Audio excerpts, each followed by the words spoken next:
옛날 어느 산골 마을에 가난하지만 아름다운 처녀가 살고 있었는데 이름은 청이었고 부모님은 청이가 어릴 적에 병으로 돌아가셔서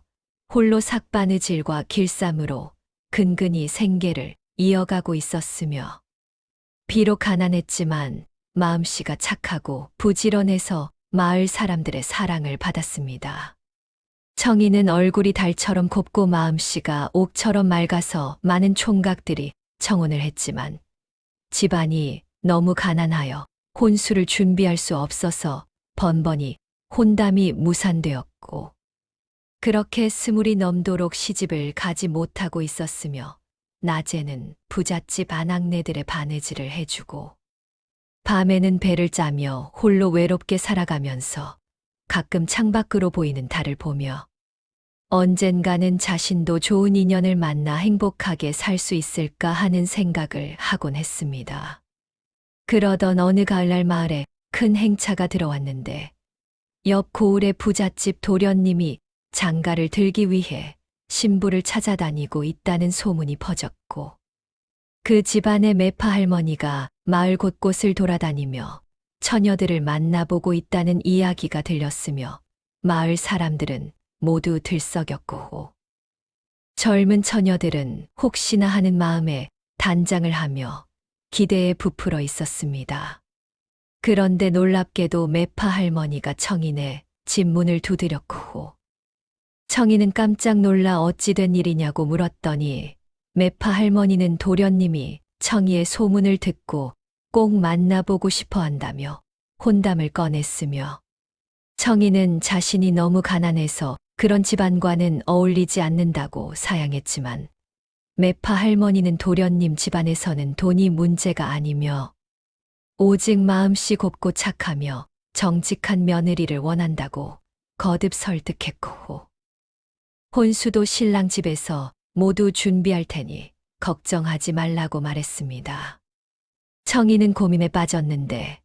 한편으로는 이런 좋은 기회가 다시 오지 않을 것 같았고 다른 한편으로는 얼굴도 모르는 사람과 결혼한다는 것이 두려웠지만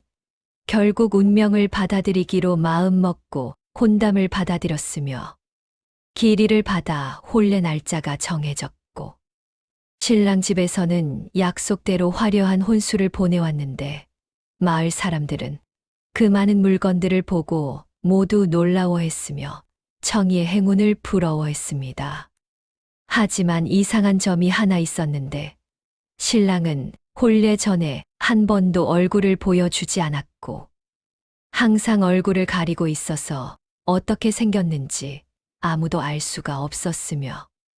마을 사람들은 부잣집 도련님이 얼굴을 가리고 있다는 게 매우 이상하다며 수군거렸고 혹시 얼굴에 큰 흉터나 병이 있는 것이 아니냐는 소문도 돌았지만 청이는 이미 마음을 정했기에 흔들리지 않으려고 애썼습니다. 드디어 혼례 날이 밝았고 청이는 화려한 혼례복을 입고 가마를 탔는데 가마는 금빛으로 장식되어 있었고 수많은 하인들이 호위를 서며 신랑 집으로 향했으며 신랑 집에 도착하니 그 집은 상상했던 것보다 훨씬 크고 웅장한 저택이었고 담장은 높고 기와는 반짝였으며 정원에는 아름다운 꽃과 나무들이 가득했고 수많은 하인들이 줄지어 서서 새 며느리를 맞이했습니다. 혼례 절차가 진행되었는데 신랑은 여전히 얼굴을 두꺼운 천으로 가리고 있어서 어떤 모습인지 전혀 알 수가 없었고 청이는 가슴이 두근거렸지만 예식에 집중하려고 애썼으며 하늘에 절하고 땅에 절하고 부모님께 절하는 모든 절차가 끝나고 드디어 신방으로 들어가는 시간이 되었는데 청이의 손에는 땀이 흥건했고 다리가 후들거렸지만 침착하게 걸음을 옮겼습니다. 신랑은 먼저 신방에 들어갔고 청이도 떨리는 발걸음으로 따라 들어갔는데 문이 닫히자 둘만의 시간이 시작되었고 청이는 숨을 크게 들이쉬며 마음을 가라앉히려고 했으며 신방 안은 붉은 촛불이 은은하게 밝혀져 있었고 화려한 장식들로 꾸며져 있었는데 침대에는 비단 이불이 깔려 있었고 방 안 가득 향기로운 냄새가 퍼져 있었습니다.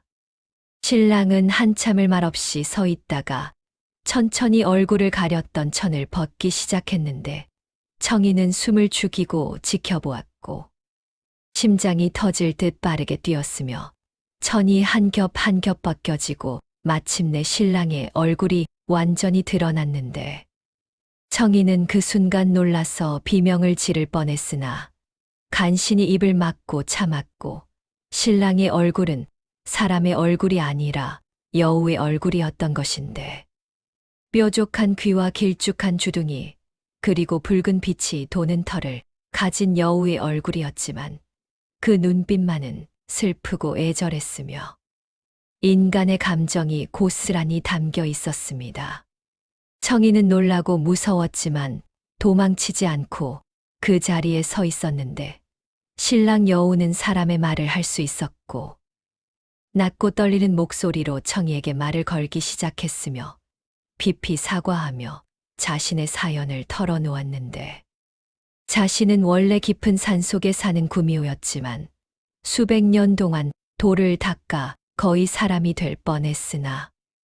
마지막 관문을 넘지 못해 이런 모습으로 남게 되었다고 했습니다. 그는 사람이 되기 위해서는 진심으로 자신을 사랑해주고 있는 그대로의 모습을 받아들여주는 사람이 필요했고, 그래서 여러 처녀들을 만나봤지만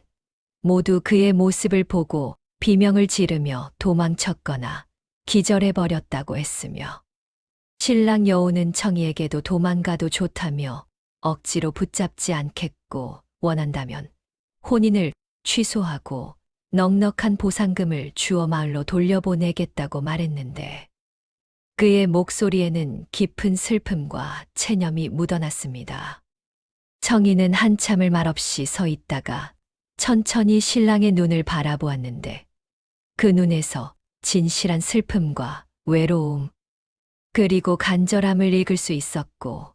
이상하게도 두려움보다는 측은한 마음이 먼저 들었으며 어릴 적 부모를 잃고 혼자 외롭게 살아온 자신의 처지와 신랑의 처지가 비슷하다고 느꼈고 아무도 자신을 받아들여주지 않는 그 외로움을 누구보다 잘 이해할 수 있었습니다. 청이는 신랑에게 천천히 다가가 조심스럽게 말했는데 자신은 도망가지 않을 것이며 함께 살아보겠다고 했고 겉모습이 다르다고 해서 그 마음까지 외면할 수는 없다고 말했으며 신랑 여우는 청이의 말을 듣고 믿을 수 없다는 듯 눈을 크게 떴고 그리고는 감격해서 눈물을 흘렸는데 그 눈물은 진주알처럼 반짝이며 바닥에 떨어져 작은 소리를 냈고 신랑은 청이에게 다가가 무릎을 꿇고 평생 당신을 소중히 여기고 지키겠다고 맹세했으며 절대로 후회하게 만들지 않겠다고 약속했습니다. 그날 밤 신랑은 청이에게 자신의 진짜 이름은 월랑이라고 소개했고 수백 년을 살아오면서 겪었던 일들을 천천히 이야기해 주었는데 어릴 적 어미를 잃고 혼자 살아남기 위해 몸부림쳤던 이야기, 돌을 닦기 위해 깊은 산속에서 수련했던 이야기, 사람이 되고 싶어 애썼지만 번번이 실패했던 이야기들을 들려주었고 청이는 조용히 귀 기울여 들었으며 월랑은 자신이 가진 재산은 모두 수백 년 동안 정직한 방법으로 모은 것이며 사람들을 해치거나 나쁜 일을 해서 얻은 것이 아니라고 설명했고 청이가 불편함 없이 살 수 있도록 최선을 다하겠다고 다시 한번 약속했습니다. 청이와 월랑의 결혼 생활이 시작되었고 처음에는 모든 것이 낯설고 어색했지만 점점 서로에게 익숙해져 갔는데 월랑은 낮에는 도수를 이용해 사람의 모습으로 변할 수 있었지만 밤이 되면 다시 여우의 모습으로 돌아왔으며 청이는 처음에는 밤마다 여우 모습으로 변하는 월랑을 보고 놀랐지만 시간이 지나면서 그의 여우 모습도 나름대로 귀엽고 사랑스럽게 느껴졌고, 오히려 더 솔직하고 자연스러운 모습이라고 생각하게 되었습니다. 그러던 어느 날 마을에 이상한 소문이 퍼지기 시작했는데, 누군가 밤마다 달장을 습격해서 닭을 물어간다는 이야기였고, 마을 사람들은 여우나 족제비의 짓이라고 수군거렸으며 밤에 순찰을 돌기 시작했고, 청이는 혹시 월랑이 그런 일을 저지른 것은 아닐까 걱정이 되었지만 차마 직접 물어볼 수가 없었으며 그냥 마음속으로만 불안해하며 월랑의 행동을 주의 깊게 관찰했습니다. 그러던 어느 밤 청이는 잠에서 깨어났는데 옆에 누워 있어야 할 월랑이 보이지 않았고, 조심스럽게 일어나 밖을 내다보니 월랑이 몰래 집 밖으로 나가는 것이 보였으며, 청이는 걱정이 되어 월랑을 뒤따라가기로 결심했고, 조용히 옷을 입고 멀찍이 떨어져서 월랑의 뒤를 밟았는데, 월랑은 마을을 벗어나 뒷산으로 올라가고 있었고, 청이는 조심스럽게 나무 뒤에 숨으며 따라갔습니다. 월랑이 어느 깊은 동굴 앞에서 멈추는 것을 보았는데, 그곳에는 늙고 병든 여우 한 마리가 풀 위에 누워 있었고, 월랑은 품속에서 음식을 꺼내 그 늙은 여우에게 조심스럽게 먹여주고 있었으며, 청이는 숨어서 그 모습을 지켜보았는데, 월랑이 늙은 여우에게 어머니라고 부르는 것을 들을 수 있었고, 월랑은 어머니 여우에게 오늘은 기분이 어떠시냐고 물었고, 제가 가져온 음식을 드시라고 권했으며 곧 나으실 거라고 위로했습니다. 청이는 그 모습을 보고 마음이 뭉클해졌고, 월랑이 마을의 닭을 훔치는 것이 아니라 자신이 먹을 음식을 나눠주고 있었다는 것을 알게 되었으며,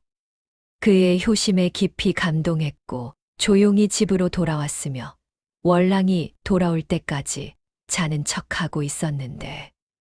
마음속으로는 월랑에 대한 존경심이 더욱 깊어졌고, 다음 날 아침 청이는 월랑에게 사실대로 말해달라고 했으며 어젯밤에 어디 갔었느냐고 물었습니다. 월랑은 놀라며 어떻게 알았냐고 반문했고, 청이는 어젯밤에 몰래 따라갔다고 솔직하게 고백했으며, 월랑은 미안하다며 고개를 숙였고, 사실은 자신의 늙은 어머니가 산속 동굴에서 병들어 누워 계신데 너무 편찮으셔서 매일 밤 돌볼 수밖에 없었다고 설명했고, 월랑은 청이가 놀라거나 실망할까봐 차마 말하지 못했다고 했으며, 청이는 오히려 화를 내며 왜 진작 말하지 않았냐고 했고, 그런 중요한 일을 혼자 감당하게 해서 미안하다고 사과했습니다. 청이는 이해한다며 이제부터는 함께 어머니를 돌보자고 제안했고, 월랑은 감격해하며 고마워했는데 자신 같은 존재의 어머니까지 돌봐주려는 청이의 마음씨에 다시 한번 감동받았으며, 그날부터 청이와 월랑은 함께 늙은 여우 어머니를 돌보기 시작했고, 청이는 약초를 캐고 약을 다려 갖다 드렸으며 정성껏 간호했고, 청이는 늙은 여우를 마치 자신의 친어머니처럼 대했으며 따뜻한 이불을 가져다 드리고 부드러운 음식을 만들어 드렸고 이야기를 들려드리며 위로했습니다. 그렇게 몇 달이 흐르고 청이와 월랑의 헌신적인 간호 덕분에 늙은 여우 어머니의 병세는 조금씩 나아지는 듯 했지만 어느 날 갑자기 상태가 악화되기 시작했고, 월랑과 청이는 밤새 간호했지만 늙은 여우 어머니는 점점 약해져 갔으며, 마지막 순간 어머니는 월랑과 청이의 손을 잡고 고맙다는 말을 남기고 조용히 숨을 거두었고, 월랑은 며칠 동안 깊은 슬픔에 잠겨 있었으며 음식도 거의 먹지 않았고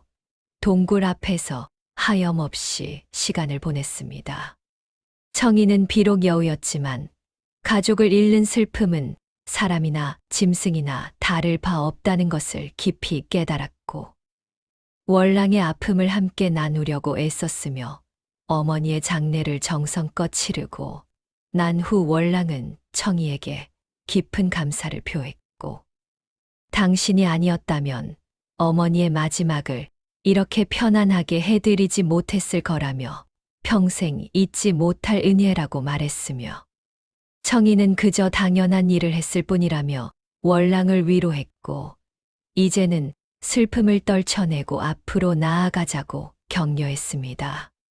그 후로 청이와 월랑의 사이는 더욱 돈독해졌고, 서로를 진심으로 아끼고 사랑하게 되었는데, 함께 슬픔을 이겨낸 경험이 두 사람의 유대를 더욱 강하게 만들었으며, 어느 날 밤 신기한 일이 일어났는데, 월랑이 청이 옆에서 잠들어 있는데 갑자기 온몸에서 환한 빛이 나기 시작했고, 청이는 놀라서 잠에서 깨어났으며 월랑의 몸이 서서히 변하고 있었는데, 여우의 모습이었던 얼굴이 점점 사람의 얼굴로 바뀌고 있었고, 붉은 털이 사라지면서 매끈한 피부가 드러났으며 꼬리도 서서히 사라지기 시작했습니다. 청이는 숨을 죽이고 그 광경을 지켜보았고, 새벽이 되었을 때 월랑은 완전한 사람의 모습으로 변해 있었는데, 그것도 매우 준수하고 아름다운 모습이었으며, 월랑이 눈을 뜨고 자신의 손을 내려다보더니 믿을 수 없다는 듯 청이를 바라보았고, 청이도 눈물을 흘리며 기뻐했는데, 드디어 월랑이 진정한 사람이 된 것이었고, 월랑은 자신의 얼굴을 만져보고 몸을 확인하며 이것이 꿈이 아니냐고 물었으며, 청이는 진짜라고 확인해주며 축하한다고 말했습니다. 그로부터 몇 년이 흐르고 청이와 월랑 사이에는 아이가 태어났는데, 너무나 예쁘고 건강한 딸이었으며 이름을 선이라고 지었고, 선이는 자라면서 어머니의 착한 마음씨와 아버지의 영리함을 모두 물려받았으며 마을에서 가장 사랑받는 아이가 되었고, 청이와 월랑은 선이를 키우면서 더욱 행복해졌으며 가족의 소중함을 매일 느꼈고, 월랑은 가끔 청이에게 말했는데, 당신이 나를 받아들여 주지 않았다면 나는 지금 이 행복을 절대 누릴 수 없었을 거라고 했습니다. 세월이 흘러 둘이 모두 중년이 되었을 때에도 여전히 서로를 처음 만난 날처럼 아끼고 사랑했는데, 매일 아침 서로에게 감사하다는 말을 잊지 않았고, 작은 일에도 배려를 아끼지 않았으며, 그들의 딸 선이도 자라서 좋은 사람을 만나 결혼했고, 청이와 월랑은 손주들까지 보는 행복을 누렸는데, 손주들이 할아버지 할머니의 젊은 시절 이야기를 들려달라고 조르면 청이와 월랑은 서로를 바라보며 미소 지었고, 그들은 손주들에게 사랑은 겉모습이 아니라 마음을 보는 것이라고 가르쳤습니다. 세월은 계속 흘러 청이와 월랑 모두 나이가 들어 머리가 하얗게 새고 몸이 불편해졌지만 여전히 서로를 돌보며 지냈는데, 한 사람이 아프면 다른 사람이 밤새 간호했고 서로를 위해 최선을 다했으며, 어느 봄날 청이가 갑자기 몸이 많이 안 좋아졌고 의원을 불렀지만 나이가 많아 회복이 어렵다는 진단을 받았는데, 월랑은 청이의 손을 꼭 잡고 떠나지 말라고 애원했지만 청이는 미소 지으며 우리 함께한 세월이 너무 행복했고, 당신을 만난 것이 내 인생 최고의 축복이었으며 이제는 편안히 눈을 감을 수 있을 것 같다고 말했고, 얼마 후 청이는 월랑의 손을 잡은 채 조용히 눈을 감았습니다. 월랑은 깊은 슬픔에 잠겼고 청이의 무덤 앞에서 매일 시간을 보냈으며, 당신이 나를 받아들여줘서 사람으로 살 수 있었고 진정한 행복이 무엇인지 알게 해줬다며 감사를 표했고, 그로부터 얼마 지나지 않아 월랑도 청이의 뒤를 따라 세상을 떠났으며, 사람들은 그들을 나란히 묻어주었는데 무덤 앞에는 신기하게도 여우 꼬리풀이 피어났고, 마을 사람들은 이것이 월랑의 여우 시절을 기억하는 표시라고 생각했으며 매년 봄이면 그 꽃이 아름답게 피어 청이와 월랑의 사랑을 기억하게 했고 후세 사람들은 이 이야기를 들으며 진정한 사랑은 겉모습을 초월한다는 교훈을 얻었으며 서로를 진심으로 이해하고 받아들이는 것이 얼마나 중요한지 깊이 깨달았고 그래서 이 이야기는 대대로 전해져 내려와 지금도 사람들에게 감동을 주고 있습니다.